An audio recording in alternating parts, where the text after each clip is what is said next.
Hello students, linear algebra का 42वां lecture है और बेसिस डायमेंशन चैप्टर का 18वां लेक्चर है। बेसिस डायमेंशन चैप्टर का ये आखिरी लेक्चर भी है। इसके बाद हम नेक्स्ट चैप्टर में हम एंट्री लेंगे। अभी हम पढ़ने जा रहे हैं dimension of quotient space, finite dimensional linear space के लिए। Let V F be a finite dimensional linear space, let W be a subspace of V, then quotient space v by W का dimension v minus dimension w होता है। इसी को logically आइए हम prove करें। लीनियर अलजेब्रा इटसेल्फ काफ़ी wide branch है मैथमेटिक्स का, और इसमें हम इस तरीके से अगर हम वीडियोस बनाते जाएंगे, प्लेलिस्ट बहुत ज़्यादा बड़ा बन जाएगा और 150-150 की संख्या हो जाएगी, तो हमको लगता है व्यूअर्स को परेशानी होगी। तो मैं इसे ब्रेक करूँगा कहीं ना कहीं। मैं इसमें से अलजेब्रा ऑफ लीनियर ट्रांसफॉर्मेशंस को अलग करूंगा, उसकी प्लेलिस्ट अलग बनाऊंगा। फिलहाल आइए इसका प्रूफ देखें।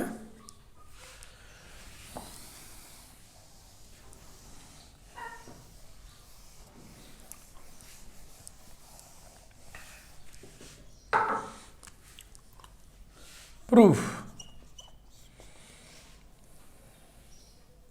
Since V is finite dimensional,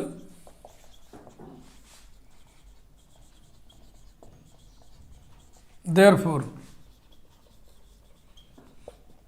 its subspace W is also finite dimensional। ठीक, ये आप थ्योरम पढ़े हुए हैं। Every subspace of a finite dimensional linear space is finite dimensional। तो क्लियर हो गया। देखो v दिया हुआ है, w दिया हुआ है, और w दिया हुआ तो हमने बता दिया w फाइनाइट डायमेंशनल है, यानी w के बेसिस के पास फाइनाइट नंबर ऑफ वेक्टर्स होंगे। आइए कंसीडर करें। Let S1 equal to curly bracket alpha 1 comma alpha 2 comma so on comma alpha n be a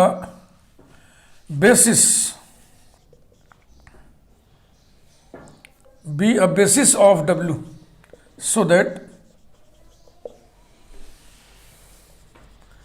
dimension W equal to order of S1 equal to m finite है। ये सारे alpha eyes elements कहाँ के होंगे? जिसके basis है W सब space है V का, इसलिए सबसेट भी होगा V का।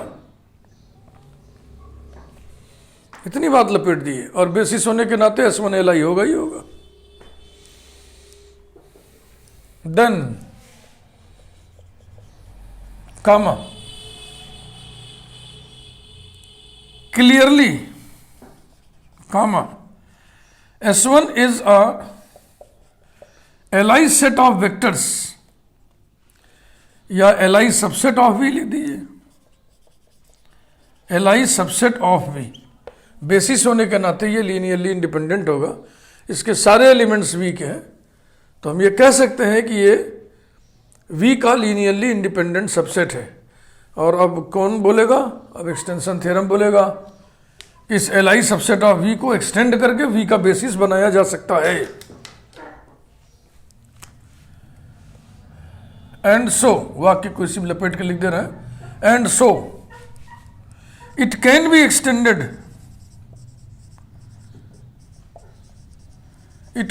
Extended to form a basis of V। Let S2 equal to curly bracket, इसे एक्सटेंड कर रहा हूं मैं, alpha 1 comma alpha 2 comma so on comma alpha m comma beta 1 comma beta 2 comma so on comma beta n be a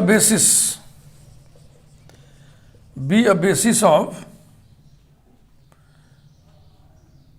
V, so that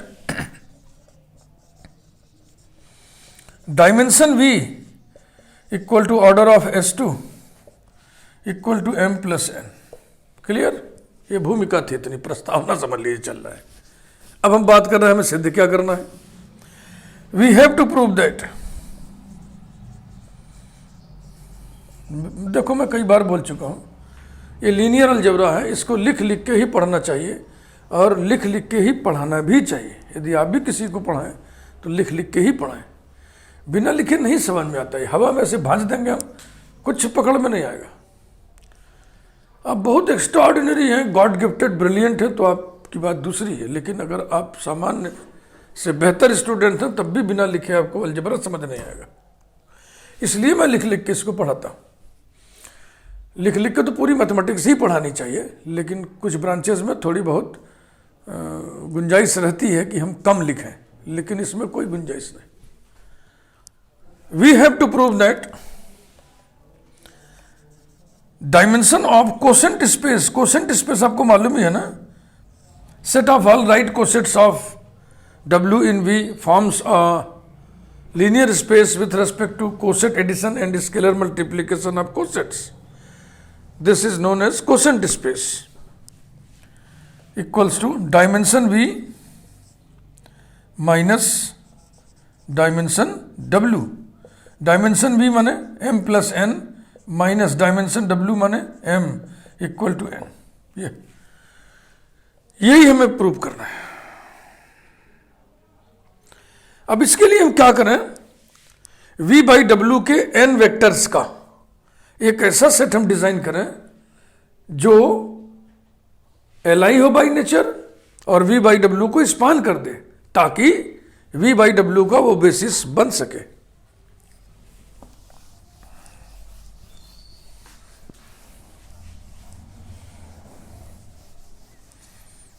तो सारी बातें ध्यान रहे। एक तो ये था S1 equal to curly bracket alpha 1 comma alpha 2 comma so on comma alpha M,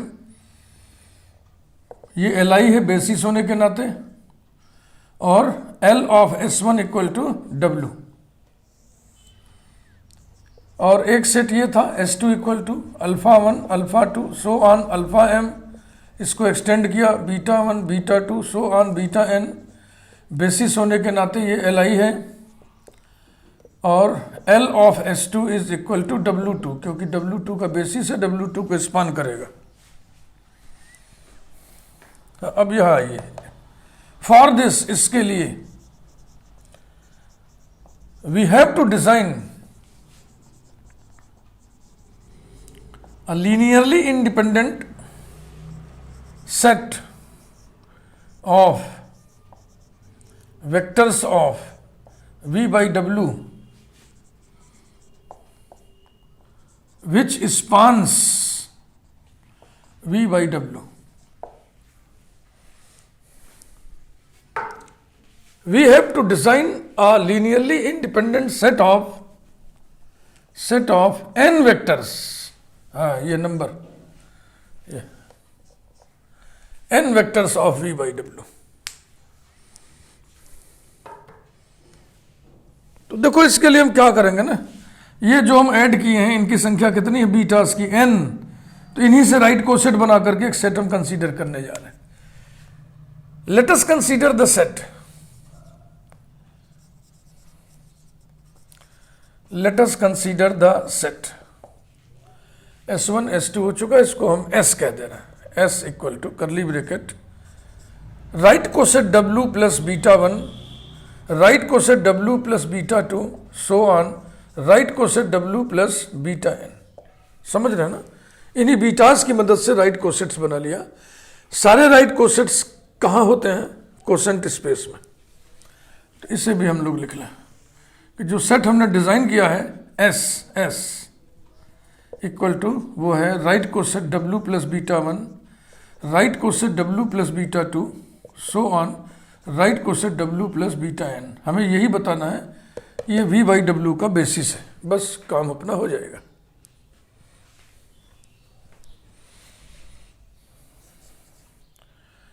to prove that S is linearly independent, इसके लिए सिस्टम ऑफ इक्वेशन लिखिए और दिखाइए कि उस सिस्टम में जितने भी स्केलर्स इन्वॉल्व हैं सबके सब जीरो होंगे। लिखिए B1 into right coset W plus beta 1 plus B2 into right coset W plus beta 2 plus so on plus Bn into right coset W plus beta n equal to zero vector. Zero vector किसका? Zero vector किसका? ये सब elements कहाँ के हैं? V by W के हैं। तो V बाई डब्ल्यू का जीरो वेक्टर, हाँ V by W quotient space का जीरो वेक्टर आपको याद होना चाहिए। ये W होता है जिसको हम W प्लस थीटा भी लिखते हैं। यहाँ मैं ऐसे लिख दे रहा हूँ zero vector of V by W implies that scalarly multiply करिए, right coset W plus B1 beta 1 plus right coset W plus B2 beta 2 plus so on plus right coset W plus Bn beta n equal to W plus theta.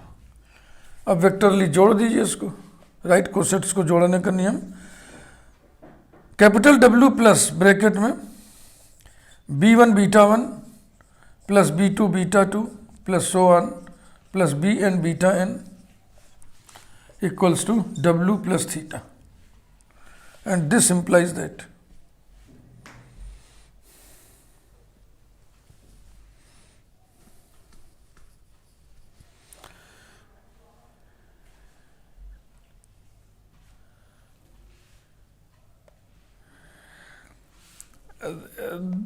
अगर इसको हम सिर्फ W लिख दें, W plus theta माने W, तो जाएगा implies that B1 beta 1 plus B2 beta 2 plus so on plus Bn beta n belongs to capital W। Right coset का कौन सा प्रॉपर्टी यहाँ लगा? ये लगा कि यदि राइट कोसेट H के बराबर हो तो A बिलोंग्स टू H होता है।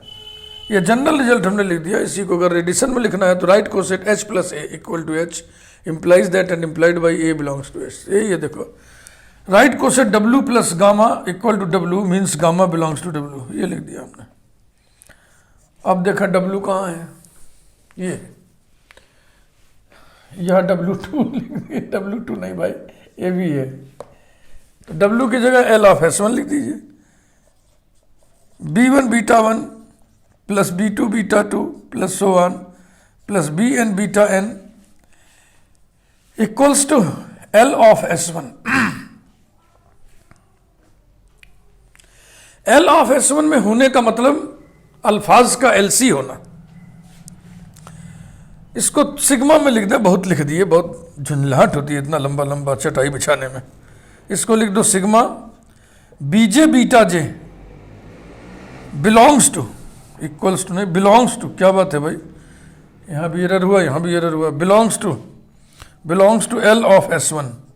J varies from 1 to n, betas की संख्या n है, ध्यान से भाई, अब एरर नहीं होना चाहिए।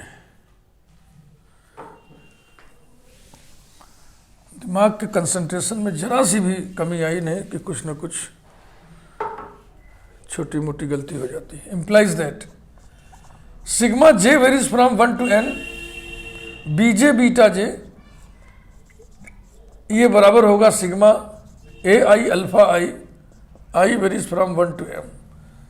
L ऑफ S1 में होने का मतलब, L ऑफ S1 में होने का मतलब समझ रहे ना, अल्फाज का LC होना, तो वही मैंने लिख दिया। सबको उधर ले चलिए।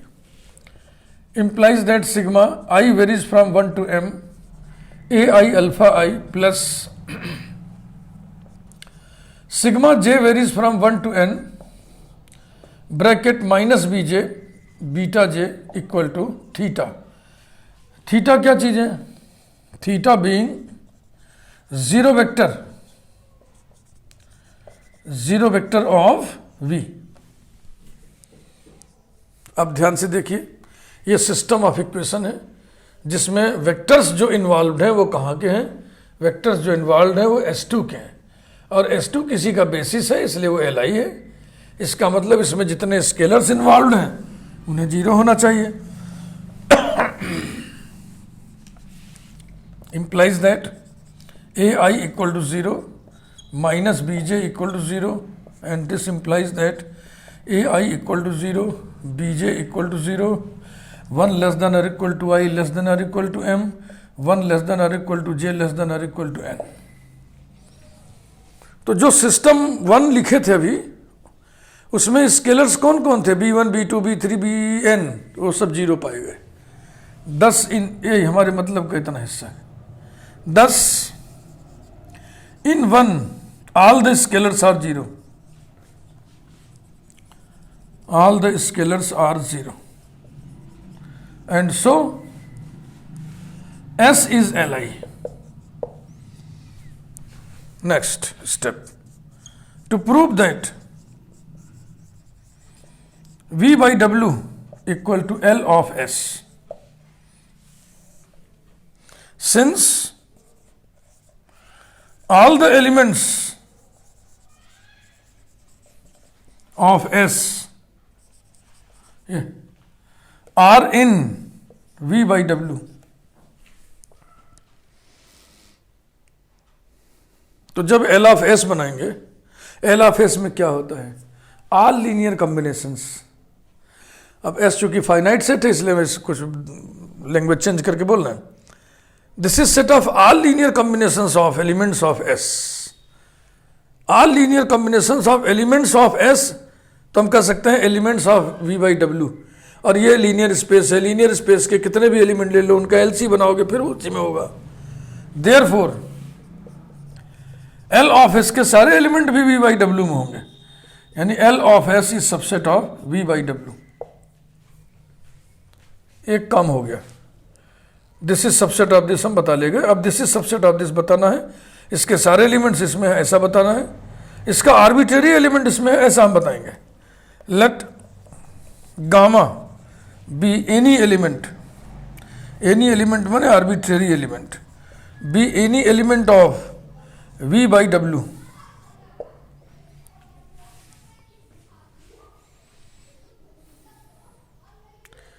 V by W का एलिमेंट लेना है ना, तो V by W के तो एलिमेंट वो होंगे ना, राइट को सेट होंगे. तो गामा कैसे लिखोगे, तुम लिखो इसको let right coset W plus gamma be any element of V by W, then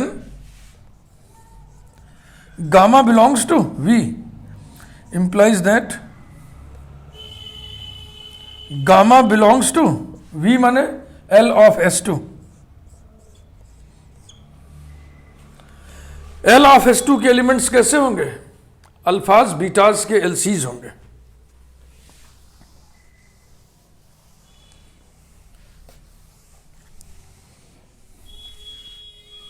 implies that gamma equal to sigma C I alpha I plus sigma dj beta j. I varies from 1 to n. A और B खाली नहीं था, तुमने C और D ले लिया. C और D ना अच्छा लगे तो X और Y ले लीजिए. अच्छा लगे क्या जी, इंडेक्स डालना डालो.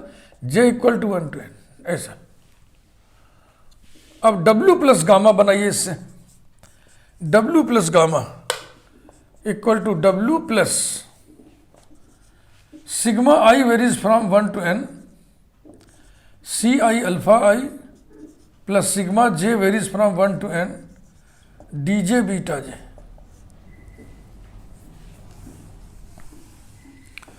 थोड़ी देर के लिए समझो इसको. ये लिखा है W प्लस दो वेक्टर का सम, यही तो लिखा है. तो ये बराबर होगा W plus alpha 1 plus W plus alpha 2, ऐसे लिखो उसको. Equals to W plus sigma I varies from 1 to n, C I alpha I plus W plus sigma J varies from 1 to n, DJ beta J. Sigma C I alpha I इतना हिस्सा कहाँ का है, ये L of S1 में होगा ना, और L of S1 W में है, तो ये हिस्सा W में है. तो अगर ये मान लो अल्फा है और W में है ना, अगर ये W में है तो W प्लस अल्फा बराबर W होगा. This is equal to W plus W plus sigma J varies from 1 to n DJ beta J। कारण लिखिए since sigma I varies from 1 to m CI alpha I belongs to L of S1 equals to W implies that W plus sigma I varies from 1 to n 1 to m C I alpha I is equal to W। ये result याद है ना? HA equal to H implies that and implied by A belongs to H। ठीक, तो अगर हम कहें A belongs to H तो implies and implied by right coset HA equal to H। तो this right coset HA equal to H, ये कारण है।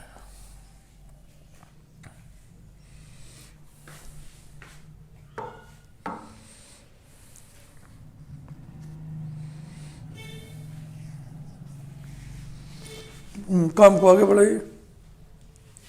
इसको ऐड करिएगा तो कितना आएगा? दरअसल इसको ऐसे लिखा, that is W plus gamma equal to, W को मैं लिख दे रहा हूं W प्लस थीटा और plus W plus sigma J varies from 1 to n DJ beta J। बहुत छोटी सी बात, since W plus theta equal to W। अब इन दोनों का सम कितना होगा? ये होगा W plus theta plus this theta plus sigma J varies from 1 to n DJ beta J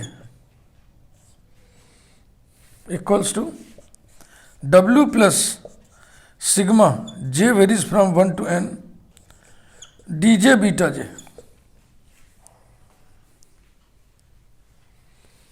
बस होने ही वाला है, 2-3 लाइन और।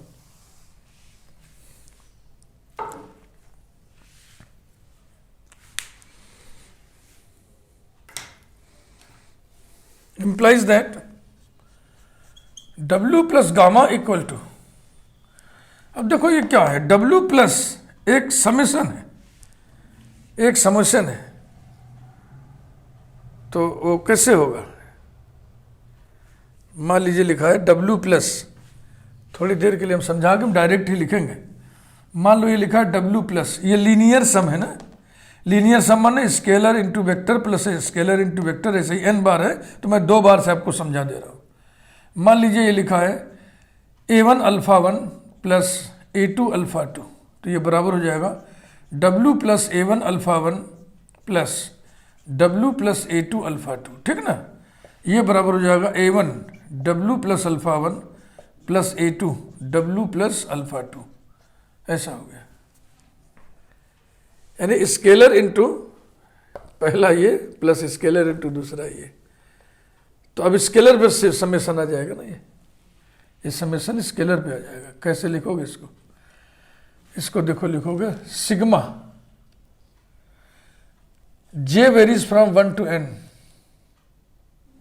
DJ और ब्रैकेट में W प्लस बीटा J, यही हो जाएगा। यही तो है ना? देखो इस सम में स्केलर बाहर आ गया। और ये क्या चीज है? गौर से देखो इसको। क्या ये S के एलिमेंट्स का LC नहीं है? फैला के देख लो। D1 into W plus beta 1 plus D2 into W plus beta 2 plus so on plus DN into W plus beta n। तो S के एलिमेंट्स का LC है, इसलिए ये बिलोंग करेगा किसको? L ऑफ S को। तो W प्लस गामा किसका एलिमेंट लिए थे आप? V बाई डब्ल्यू का आर्बिट्रेरी एलिमेंट लिए थे। तो आप कह सकते हैं therefore V by W is subset of L of S। 10 दोनों चीज आप दिखा दिया, this is subset of this, this is subset of this. So 10 V by W equal to L of S। Finally we conclude that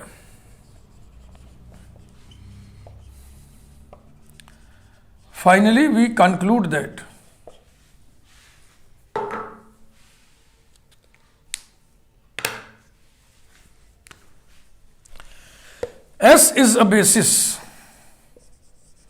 S is a basis of V by W, so that dimension V by W equal to order of S equal to n equal to m plus n minus n equal to dimension of V minus dimension of W. गड़बड़ कर दिए ना, यहाँ M रहेगा, यही prove करना था। तो बेसिस एंड डायमेंशन में 18 वीडियोस हमने दिया इस चैप्टर में, बहुत बड़ा चैप्टर है बेसिस एंड डायमेंशन। इसी तरह है वेक्टर स्पेस होमोमॉर्फिज्म, जिसको लीनियर ट्रांसफॉर्मेशन भी कहते हैं, ये भी बहुत बड़ा इलाका है। तो फिलहाल इसको हम दूसरे स्टाइल में अब प्रस्तुत करने के लिए सोचा है हमने। वेक्टर स्पेस होमोमॉर्फिज्म के नाम पे हम बहुत कुछ आपको देंगे, इसके जस्ट बाद हम शुरू करेंगे। हम इसके बाद अब होगा लीनियर अलजेब्रा वीडियो नंबर 43, और उसमें हम शुरू करेंगे vector space linear space homomorphism, ठीक ना। और बस लीनियर अलजेब्रा की डेफिनेशन पे ले जाके इसको पटक देंगे और ये प्लेलिस्ट यहीं पर रोक देंगे। फिर हम दूसरी प्लेलिस्ट आपको देंगे अलजेब्रा ऑफ लीनियर ट्रांसफॉर्मेशन के नाम पर। ये प्लेलिस्ट है, समझ लीजिए, अलजेब्रा ऑफ लीनियर स्पेसेस। अब दूसरी प्लेलिस्ट होगी अलजेब्रा ऑफ लीनियर ट्रांसफॉर्मेशंस। तीसरी प्लेलिस्ट आपको हम देंगे इनर प्रोडक्ट स्पेस का अलग से। और फिर चौथी प्लेलिस्ट हम देंगे लीनियर अलजेब्रा में bilinear form, quadratic form, Hermitian form. 4 playlist देंगे तब जाके हो पाएगा, नहीं तो बहुत बड़ा पोर्शन है लीनियर अलजेब्रा। अब 150 वीडियो का प्लेलिस्ट, सिंगल प्लेलिस्ट बनाना वाजिब नहीं है, जो भी देखने वाला होगा उसको उलझन सी होगी। तो ये बेसिस डायमेंशन का 18वां वीडियो था, ये पूरा हुआ। इसके बाद हम नेक्स्ट वीडियो में बात करेंगे होमोमॉर्फिज्म की। ग्रुप होमोमॉर्फिज्म आप पढ़े हुए हैं, रिंग होमोमॉर्फिज्म आप पढ़े हुए हैं, उसी तर्ज पे ये लीनियर स्पेस होमोमॉर्फिज्म भी होता है, मैपिंग का एक प्रकार है। वीडियो पसंद आया हो तो लाइक ज़रूर करिए, लाइक करने में आप कोताही करते हैं, वीडियो को लाइक ज़रूर किया करिए। Thank you very much.